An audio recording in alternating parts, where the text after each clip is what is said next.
Romaní, moitas veces pues dá oportunidade de falar con vostedes.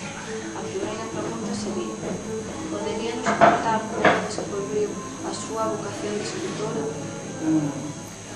A ver,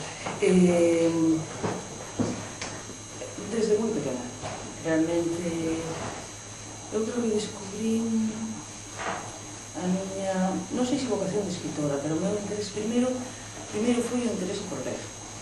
E no interés por ler a descoberta foi Rosalía de Castro. De moi nova, eu vivía en Lugo, debía ter 7 anos, 8 anos, e atopei na estantería que tiñan meus pais, a estantería dos libros, atopei un libro de Rosalía de Castro. Entonces comecei a ler os poemas e xa me interesaba moitísimo, apaixonoume, aprendí-los de memoria, leíos sempre que estaba no colexio. O de escribir foi despois, a posteriori. Empecé a interesarme xa pola poesía, empecé a ler outros poetas, e logo despois a empezar a escribir foi como por necesidade, foi unha maneira de comprender. Eu creo que escribo para entender o mundo e entender a mí. Dende o seu punto de vista, un poeta nace ou faise? Pois eu non a cousa nin a outra, quero dicir, escribir poesía ten algo de técnica e de aprendizaxe. De feito, a escrita poética vai evolucionando ao longo dunha vida, non se escribe igual aos 14 anos que aos 25, que aos 30, que aos 7. Escríbese distinto, vaise aprendendo. Ao mesmo tempo vaise moldeando unha voz que necesariamente debe estar xa alto. É dicir, ten que haber interese, algo dentro que te leve a escribir poesía e non, por exemplo, a buxar ou a facer teatro. Entón, hai unha xénese inicial, interior, unha voz que logo despois vai moldeándose ao tempo dos anos.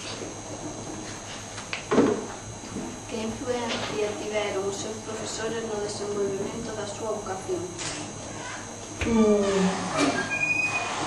Na medida en que me abriron portas para descubrir outros escritores, para descubrir libros, lecturas, nesa medida. Eu creo que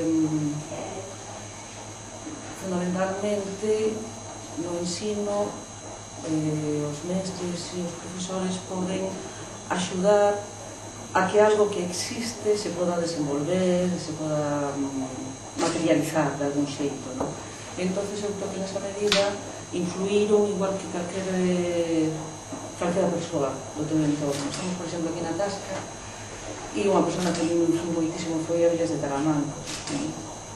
Non foi o meu mestre, non foi un profesor do instituto, pero en certa medida sí foi eu o reconocí como un mestre, porque digamos que son persoas que abren portas, fanche pensar,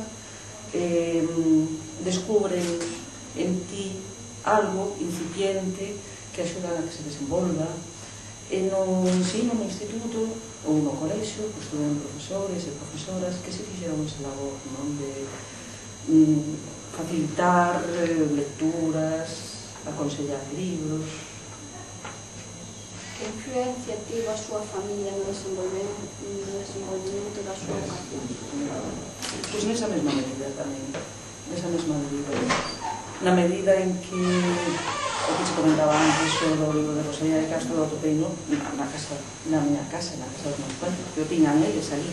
Eu imagino que iso é importante, que haxa un libro a man no momento adecuado. E logo despois tamén influíron no sentido de que meu pai tamén leía moito, sempre respetaron moito o meu interese por escribir, sempre me animaron. Entonces, nese sentido, facilitaron e propiciaron que eu pudese seguir interesándome por a escritura, por os libros. Que é o que máis e menos lle gusta do seu traballo como escritora? Eu o de escribir non o considero como un traballo, eu o vivo máis como un exercicio de liberdade.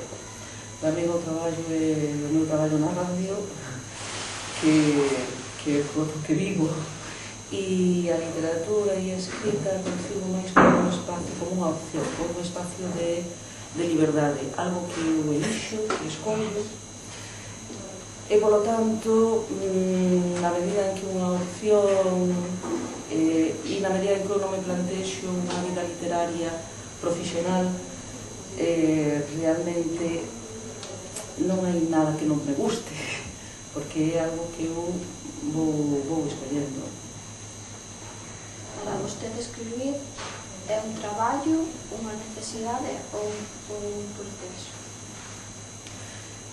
Para mí é unha necesidade. E eu creo que no caso da creación poética son as que pensa que ten que nacer unha necesidade imperiosa de non poder calar, digamos.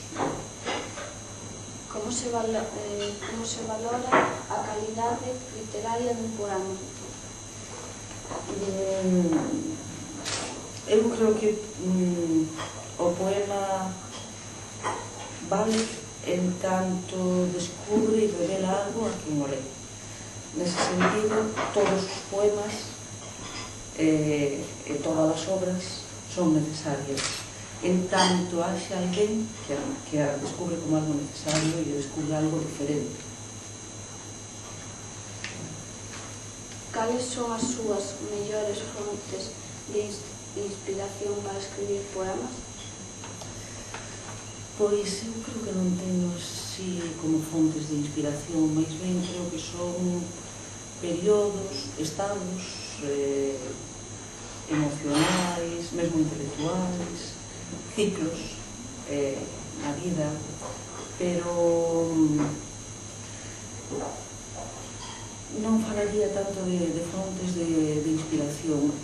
Isto, claro, cada escritor ou escritora ten os seus procesos e son moi diferentes, non? No meu caso, eu falaría máis que de fontes de inspiración, de ciclos, de momentos vitais no que o escribir faise necesario.